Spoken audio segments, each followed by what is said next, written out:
In the United States, Google employees are making their voices heard.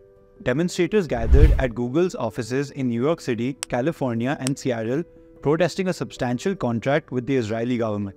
Leading the charge is No Tech For Apartheid, a group advocating against Project Nimbus since 2021.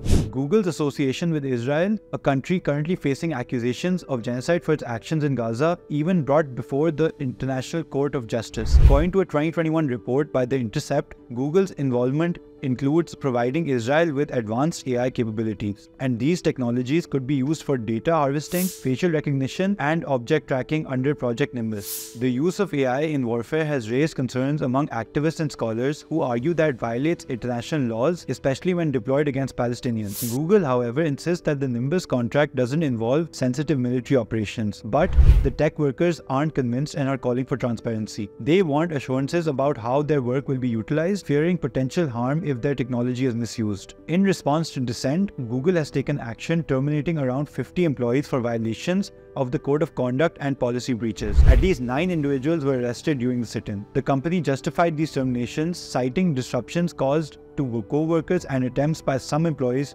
to conceal their identities during protests. Google CEO Sundar Pichai later issued a veiled warning in a blog post. Now, tech workers pushing back against military collaborations isn't a new phenomenon. Employees at Amazon and Meta have also clashed with their employers over similar connections to military operations. Last October, these concerns were expressed anonymously in an open letter published by The Guardian. This dissent has roots dating back further. In 2018, thousands of Google employees protested against Project Maven, a Pentagon contract. Google's partnership with the Pentagon in 2017 for AI analysis of drone surveillance footage also sparked controversy. In February, activists gathered at OpenAI's San Francisco office after the company quietly lifted ban on military and warfare from its usage policies. OpenAI later confirmed collaboration with the US Department of Defense on cybersecurity software. Fast forward to March 4th at the Mind the Tech conference in New York, Google employee Eddie Hadfield made a bold statement refusing to contribute to technology facilitating genocide, apartheid, or surveillance. Hadfield's subsequent firing set the stage for recent protests against Project Nimbus. In December of the previous year, 1,700 Amazon employees petitioned CEO Andy Jassy, criticizing the company's involvement in Project Nimbus. They argued that by providing cloud services to the Israeli government, Amazon was enhancing the military's capabilities used against Palestinian activists in Gaza. But it's not just cloud computing tech firms collaborating with the Israeli military. According to a report from Brown University, Palantir Technologies, a US-based data analysis company, has also been involved.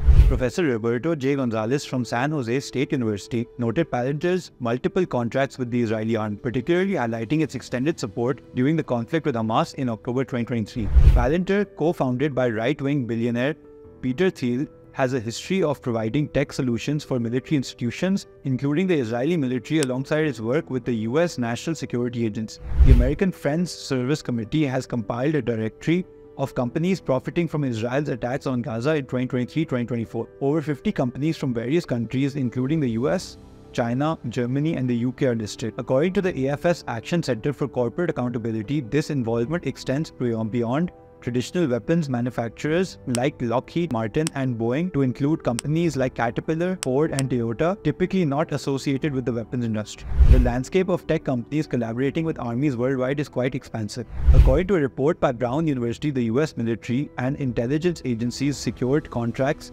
totaling at least $53 billion between 2019 and 2022. In December 2022, the Pentagon awarded lucrative contracts to tech giants like Google, Oracle, Amazon Web Services, and Microsoft, totaling to $9 billion for classified cloud environment. US-based companies like Clearview AI, headquartered in New York City, have also entered the military realm.